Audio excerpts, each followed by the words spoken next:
Lowe Griminess in Boston, the Warriors guard who should be playing more and the unsung heroes behind Orlando's rampaging start. This week's 8 things I like and dislike include perhaps the most important number of the season, the unsung heroes from the Orlando Magic's 13-5 start and the Golden State Warriors player who has stepped up to earn more playing time. 1. The Boston Celtics need to love the rim. This may be the most important niche number of the season. 30.4%. That is the share of Boston's shots that have come within the restricted area, 8th lowest in the league, per Cleaning the Glass. It is about identical to their number last season. Boston also ranks below average, 19th, in free throw rate. They were 28th last season. There is nothing wrong with being a jump shooting team when you take and make the right jump shots. Boston leads the league in three-point attempts and takes the second-fewest mid-rangers. That's healthy, though Boston's threes tilt more above the break. All 8 of Boston's core rotation players are above-average three-point shooters. No team has better spacing. The middle of the floor is wide open. One intended payoff of all that open territory is the ability to attack it without any defenders in your way. The Celtics are at their best when they remember the rim, and the foul line are still the most reliable sources of offense, immune from the cruel vicissitudes of shooting luck. They become vulnerable when they forget that, when they fall in love with hero ball jumpers. There is no need for major recalibration. Boston should rank in the top 3 in threes. But on some nights against elite defenses, or when the threes go cold, exchanging 4 or 5 jumpers for assaults on the basket can be the difference between winning and losing. Driving to kick it out should not be the default option every time one of Boston's perimeter players hits the paint. If a corridor is there, seize it, even if it's narrow. It's okay to get a little grimy, to seek contact. Jason Tatum has committed to keeping the rim in the picture.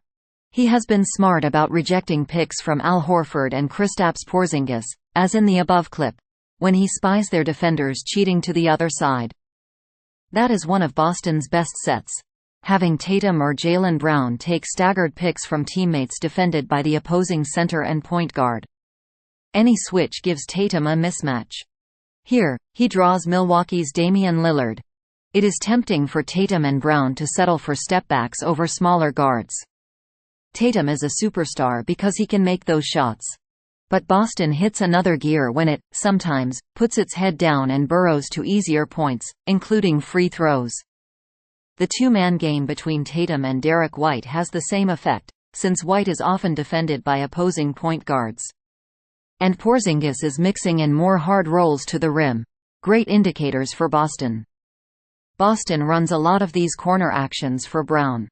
It catapults him into a head start, and to an area where he can see all his passing options. It simplifies the decision-making process. Usually, it's a big man setting that pin down. If the defense switches, both Brown and his screening partner have mismatches. Brown against a slower big man, and Porzingis or Horford posting up wings. But here the screener is Sam Hauser, and he's there because he has LaMelo Ball on him. Ball is the target. Brown gets the switch, and bulldozes Ball toward the rim. It results in a turnover, but the process is right and the same action has worked more often than not. Boston has been the league's best team. It was my preseason pick to win the title over the Denver Nuggets in the finals. Boston has the best top 6 in the league, and assets to trade for one more bench player. This is the best team of the Tatum-Brown era. But winning 4 playoff series requires incredible toughness and discipline. For Boston, that will mean knowing when the hardest thing is the right thing. 2. The unsung heroes of the Orlando Magic's rampaging start. Glamour markets and superstars be damned. This is the most exciting story of the season. The young, fearless Orlando Magic, the NBA's unnoticed backwater for so long, screaming toward the top of the East with sneering defense and unyielding ferocity. Paolo Banchero and Franz Wagner are averaging 39 points combined on 47% shooting, solid considering their youth, but hardly the blow-away start that would portend the Magic becoming this. Wagner is beginning to roll.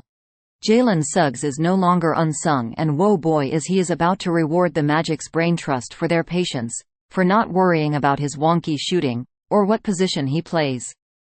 He's a basketball player. Suggs is up to 13 points per game on 45%, 37% from deep. And given what he brings on defense, that is plenty. It's trite to say the Magic play hard, though of course, they do. In a lot of contexts, try hard is almost pejorative. Shorthand for a team that deigns to care about defense and rebounding while more talented rivals laze through the 82-game grind. The Magic and their stars do try hard on defense, and that is rare for a young team. Both players and coaches — Jamal Mosley is the no-brainer Coach of the Year so far — deserve credit for that. But effort extends beyond defense. How hard you cut.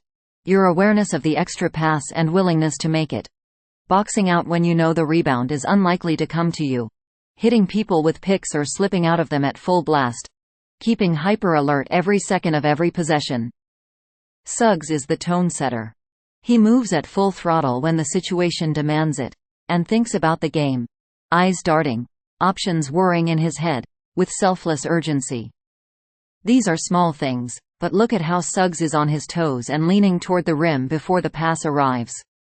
He knows he can beat that closeout if he revs to full speed. You prefer unsung heroes? Look at Orlando's current center duo of Goga Bitadze and Moritz Wagner, two career backups and often third-stringers. You are forgiven if you forgot the Magic starting center, Wendell Carter Jr., has missed the past 13 games with a fracture in his hand. Bitadze entered the league with the Indiana Pacers as a theoretical stretch center. That experiment failed. The Pacers waived him in February. He has taken 3 threes this season, reinventing himself as a bruising interior force, an offense-rebounding machine holding opponent shooters to a piddling 53% at the rim on defense. Watching Wagner jostle for every free throw offensive rebound. You can almost hear the defender in front him pleading, "Can we not do this? I'm tired." 3. Did Gordon Hayward kick his confidence crisis? Hayward's traumatic 2017 leg injury, in his first game as a Celtic, stands as one of the saddest and most fascinating sliding doors moments in recent NBA history. Hayward was solidifying himself as an all-star, a 22-point, 5-assist, 5-rebound type who could defend 4 positions. He has never been close to that since. How good is that Boston team with Hayward and Kyrie Irving, who arrived together as friends? You can keep going. Thanks for watching NY Sports News. Stay tuned for more updates.